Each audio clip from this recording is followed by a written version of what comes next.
other city in the world has this shit going on. And there's an awful lot of other sports teams in the world that are called Celtics or have an Irish motif.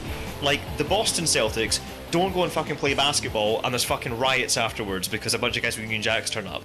Other Irish-themed sports things or Irish bars can exist in other places. Don't result in this particular outcome. So I'm just saying the guys with the Union Jacks might be the fucking problem here, because when they're not there, this shit doesn't fucking happen. But when they are there, it's a fucking drama. So I'm just going, like, look around. Every country in the world's got an Irish bar in it. It's very, very bizarre that my understanding of it is it's a celebration of a foreign king invading England.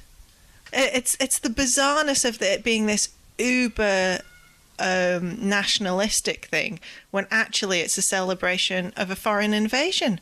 Like, that's the bit I find really, really fucking difficult to get my head around. It's like, too much of a celebration of crushing Catholics. You know, there's not really much around that. I had a friend, and she was raised Protestant, and she was taken along to these marches as a child. And that's what I noticed in the march. There's so many kids.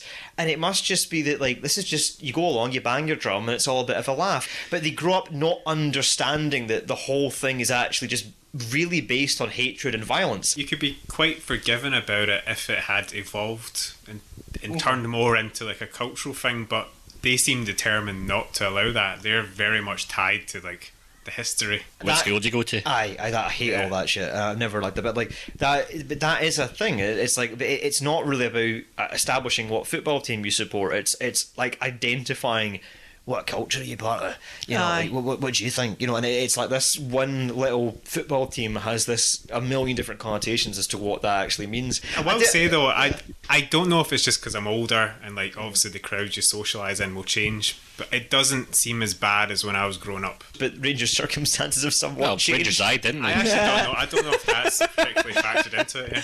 Yeah. I think it goes deeper in this, in that all the Neds, I guess, with the, you know, social media and the internet, they're all kind of, their demographics are changing, so there's less young teams getting into gangs. I love the fact as well that football casuals here are called the young team.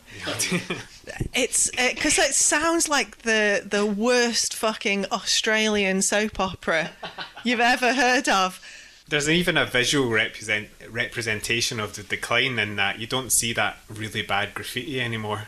The mention of your gang, you don't really with the fucking Y and the initials around it. That horrible font. Yeah, bass. I mean, it happened in Irish bars, and because I'm a mongrel, I don't really have not one way or the other. Yeah. And it's a bit weird sometimes when you're in an Irish pub, because they'll have like the band up or the karaoke or something like that. It's all really great. Oh, this is lovely, these Irish people. This is really, really fun. And then it gets to about just before closing time, and the songs change into that weird killing people shit, and you're going like, what just fucking happened here? I mean, basically it's songs like justifying terrorism, and I'm just sat there kind of awkwardly going, I don't really know what to do now. I've been guilty in the past. I think I sing along to stuff like that. Yeah. I was raised in that sort of environment. The Irish unity question's quite interesting, because has anybody really asked Ireland recently whether or not they want them? Well, define Ireland. Are we talking like ERA? Okay. The Republic of Ireland. I mean, do they want them? When you say Ireland, you mean the Republic. Right. Like Northern Ireland is a separate thing. Okay. No, I know a lot of Irish people when I lived there. They would probably always be like, yeah, we want to be unified, but it's not like a massive, like it's not too passionate. It's also kind of, well, they need to decide in the north. It's for them to decide, yeah. So, like, when the baby boomers die, like, is all this stuff going to fade away? Or, like, will it somehow keep going, or will it get resurgent? There will always be the odd, weird, fucking Tory boy child here and there that attaches themselves to some old cause.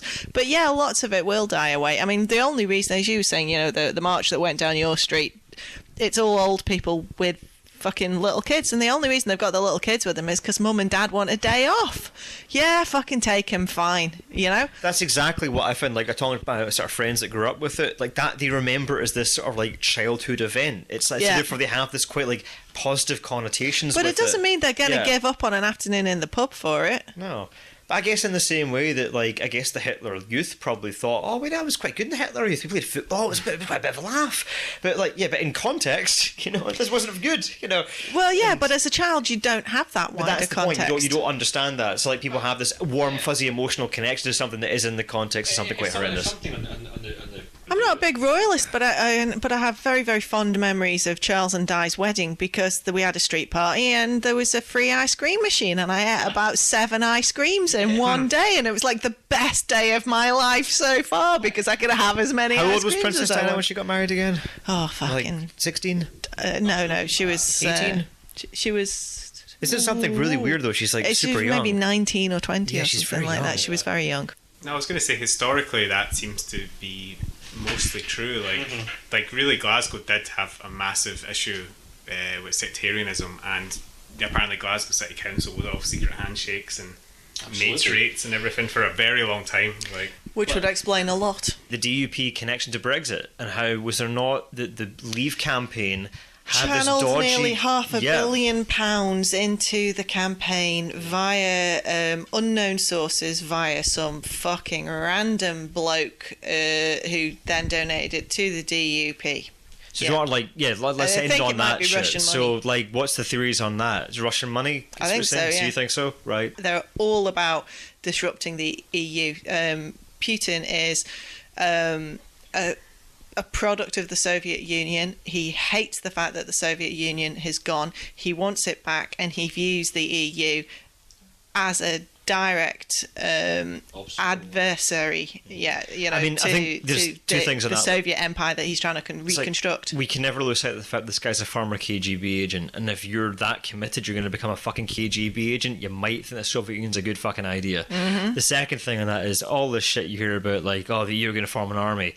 Although that's dismissed as bollocks, that's definitely been spoken about. And having a united European front against the Russians is obviously a problem if you want to bring back the fucking Soviet Union. I find the rise of DUP into kind of the main British mindset has been amazing. Like, all these political journalists in England are like, who are the DUP? I don't fucking know anything. All I know is what happens in London. Yeah. And like, the United Kingdom, folks. Yeah. And I suppose leading on to Arlene Foster, like, she's of course completely within her right to come to, what's she going to, Cowden Beef? Cowden Beef. Good for her.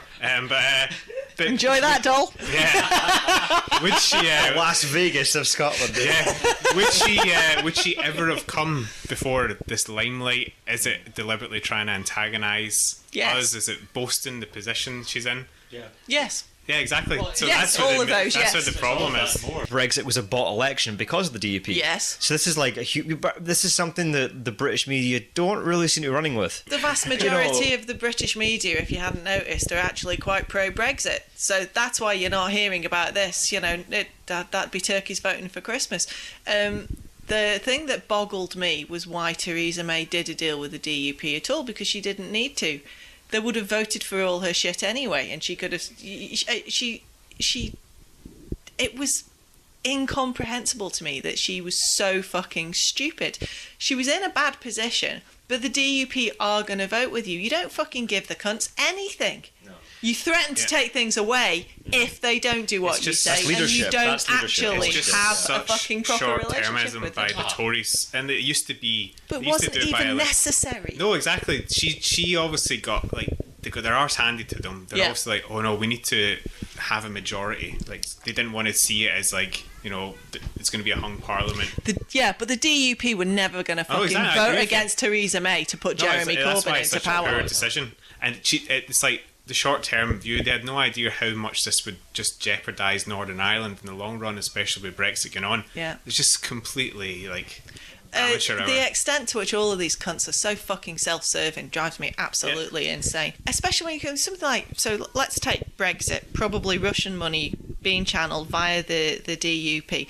The DUP supposedly are British nationalists, but it's perfectly alright to take Russian money. I grew up when there was still, I was a teenager when it was still perfectly feasible that Russia might drop a nuclear bomb on the United Kingdom. That was my biggest fucking teenage dark pang fear, right? Get under the kitchen table. Yeah, You'll exactly. be fine. And so the idea somehow that all of a sudden we're kind of cozying up with these people are older than me. That this was their darkest enemy, and they're taking money from them for a short-term goal. It's just mental. What you said at the start, though, that's what intrigues me about this, because you're going like, these are allegedly British nationalists that are basically benefiting the Russians. But what did you identify as the origin of the Orange movement? It was William of Orange, who was the fucking Dutch king, coming over and invading the United Kingdom to depose a Catholic monarch. What fucking point do these morons look at the Union Jack and go, that's not what this shit's about? We're all about British nationalism in the UK, when you're helping the fucking Russians. I was just thinking, like, last week, I could hear, like, the drums and the flutes, like, in the distance. And it's like, do you know that scene in Jurassic Park where, like, the water... That's all I could do. And, like, Arlene's coming! rather fittingly, it's, they're both dinosaurs coming.